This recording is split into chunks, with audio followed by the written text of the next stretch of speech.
What I'm about to share could completely change your perspective on the roster for next season. We're not just talking about minor adjustments, we're talking about decisions that could involve key starters, locker room leaders, and players you never imagined would be available for trade.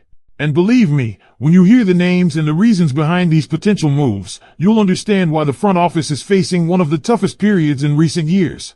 But before I reveal everything, don't forget to like this post if you truly believe this team is returning to the top. And I want to see your optimism in the comments. Right, let's go all the way this season, Ravens. Now let's get straight into it, because one of the biggest names being discussed right now is none other than Roquan Smith. This is a player who sits right in the middle of the defense, the leader, the signal caller, but the conversation here isn't about leadership, it's about value versus cost. Roquan is currently one of the highest paid linebackers in the league, with massive cap hits of $32.7 million in both 2026 and 2027. That's a huge financial commitment, and it raises a serious question. Has his performance truly matched that price tag over the last couple of seasons? From what's being discussed internally and around league circles, there's a growing concern that his level of play hasn't quite aligned with being the second best linebacker in football. There are signs that his athleticism may not be what it once was, and while that's natural over time, it becomes a bigger issue when the contract remains elite. There were moments, especially in that game against Detroit, where he struggled physically, getting pushed around and not making the kind of impact plays you expect from a player of his caliber.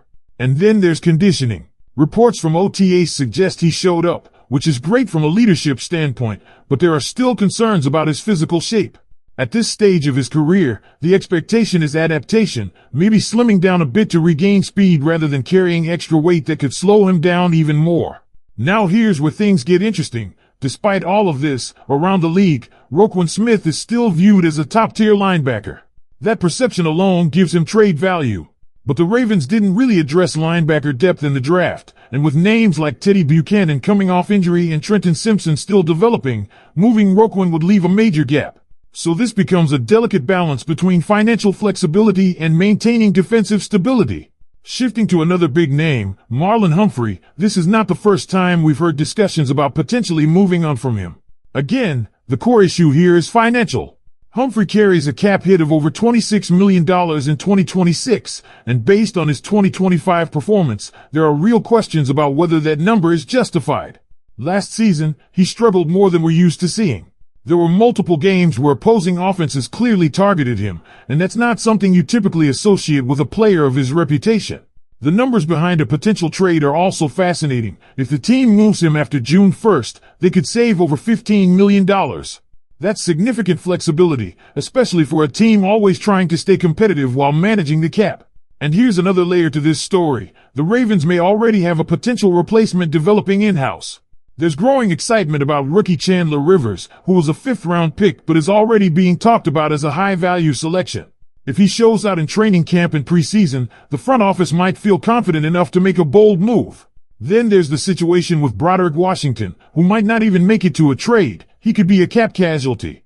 With new additions to the defensive line pushing him down the depth chart, the team could look to move him for any draft value while saving around $4 million. All of this paints a clear picture. The Ravens are evaluating every angle. This isn't about getting rid of talent. It's about maximizing value, managing the salary cap, and preparing for the future while still trying to win now.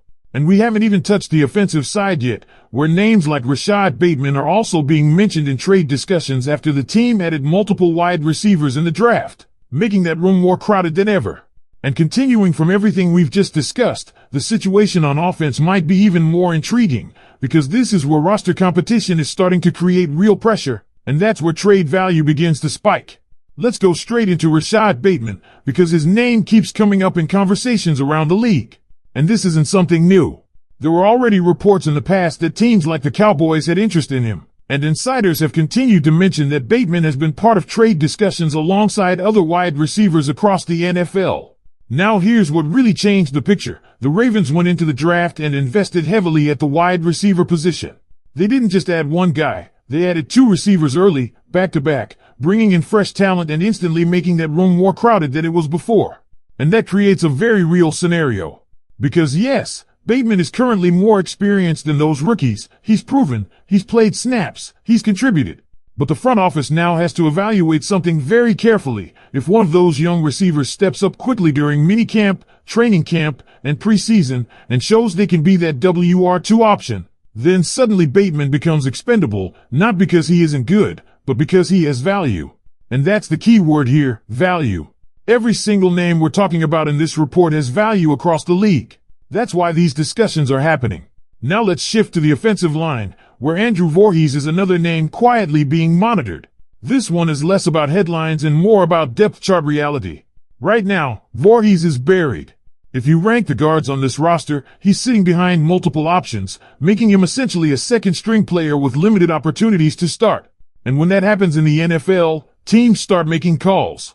Because another franchise might look at him and say, that's a player who could compete for a starting role here. Add in the fact that the Ravens could save around $3.6 million by moving him, and suddenly it becomes a practical football decision, not just a speculative one. There's also the mention of a player referred to as Stu, who started 17 games in 2025. That kind of availability and experience matters, even if the performance wasn't elite. It gives the Ravens flexibility, and flexibility is exactly what you need when you're trying to balance a competitive roster with financial efficiency. And then we get to one of the more subtle but still interesting cases, Justice Hill. Out of all the offensive names, this is probably the least likely move, but it's not impossible. Here's why. The team recently added a new running back option, Adam Randall, and there's internal curiosity about what he can become. If the coaching staff feels confident that Randall can step into a bigger role as RB2, then Hill, who is more of a receiving, change of pace back, could become a trade candidate. But this is where style matters. Hill brings a very specific skill set. He's quick, reliable in the passing game, and fits certain packages perfectly. Randall, on the other hand, is described as a very different type of back, bigger, more physical, with a profile closer to a traditional every-down runner. So the decision here wouldn't just be about money, it would be about identity. What kind of offense do the Ravens want to build moving forward? When you step back and look at the full picture, 6 names, 3 on defense, 3 on offense, are being discussed not because they failed, but because they still hold enough value to bring something back in return. Draft picks, cap space, roster flexibility, these are the real drivers behind these conversations. And this is what contenders do. They make difficult, sometimes unpopular decisions to stay ahead. The Ravens aren't rebuilding, they're recalibrating. They're looking at every contract, every position group, every young player, and asking one simple question: how do we get better right now and in the future? Because make no mistake, the goal is still the same. This team wants to get back into Super Bowl contention, and every move from this point forward is going to be made with that in mind.